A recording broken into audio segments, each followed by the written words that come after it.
President and Deputy Mayor. Henry's gonna take it from here. Y'all set, Henry?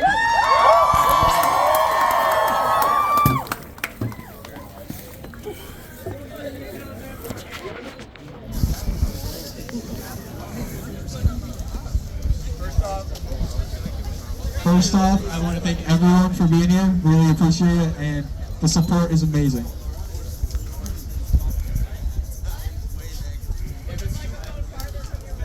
All right, is this good? A little farther.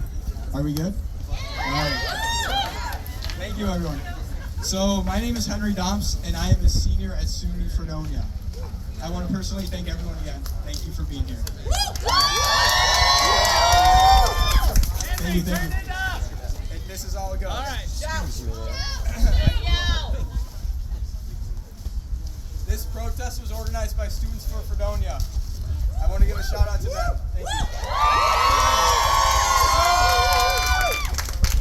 We've been working insanely hard to advocate for fair funding and transparency from our administration.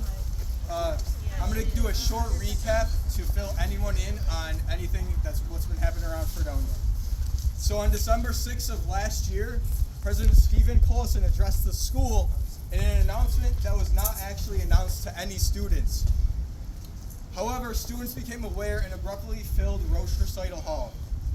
Colson went on to give a lackluster presentation, literally and figuratively, mostly because the numbers he would show didn't include a source, and because the presentation lacked a sound explanation for anything related to the proposed cuts. He would also go on to announce some new programs, which we definitely have the money for. They claimed that they would answer questions on their website, and that means they can choose what they display. So if we have some question, they can decide not to post it. He wouldn't answer any questions that day and was actually booed off of the stage.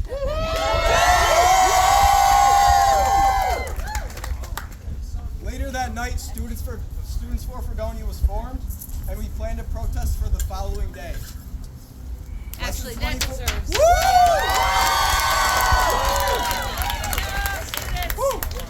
The following day, December 7th, we held the protest and were successful in making some noise. They could even hear us from the top of Bainham Hall, which is the largest building in this county. Our turnout was amazing and gave us some momentum to be ready for this following semester. And coincidentally, the president held the address a week prior to finals of the fall semester. Many mediums, forums, and Q&A sessions would take place in between this time, but we were continuously met with, "That's a good question," or just blatant question dodging. They wouldn't release any data that gave financial explanations for anything. The only data that was used to figure out which programs would be cut were the enrollment trends. They swore it was based on direction. No cost savings were included in the decision of what majors to be cut. The information has yet to be released.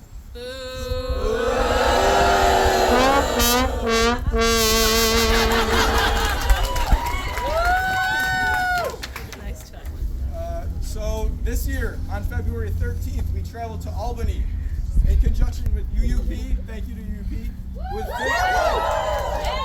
We traveled with 50 students and 2 professors to lobby the legislation in Albany. The level of success we had on this trip cannot be overlooked. They heard what we were saying and agreed that our school has been strategically and economically snuffed out. The state is more aware than ever before of our school's financial distress. Later, when we returned, we applied to be on the Campus Report, which is a weekly newsletter that includes highlights on this campus. Tuesday, February 20th, we were not included on the Campus Report. Maybe they just didn't have enough room on it. Tuesday, February 27th, the following week, we're again left out of the report. The explanation is that it goes against what SUNY wants displayed. Fair enough. Failure to recognize students probably happens all the time. I want to include that I came here for graphic design. Then I later added art history. Yeah, you did. Because I became passionate about it after my arrival to this campus. I was drawn in because of my professors. I'm not a unique case either. Many students come to Fredonia with one major and end up adding a second one when they realize that they want to take part in it.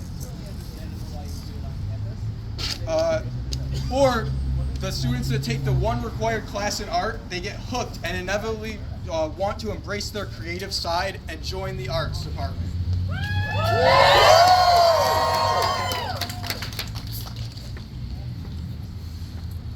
We aren't just creative people, we're creative problem solvers.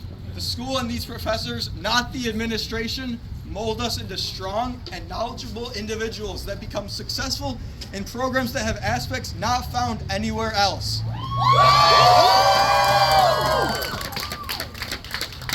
This brings us to today, March 1st, where we know our art programs have been planned to be cut. This includes art history, ceramics, photography, and sculpture.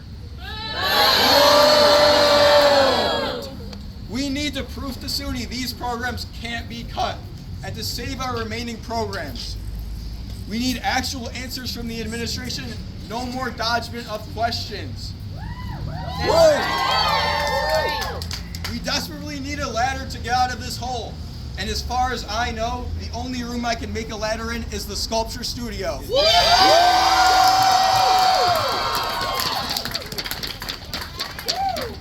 I now want to offer the mic, the gazebo, to a member of our community, John Esperson, Fredonia Deputy Mayor.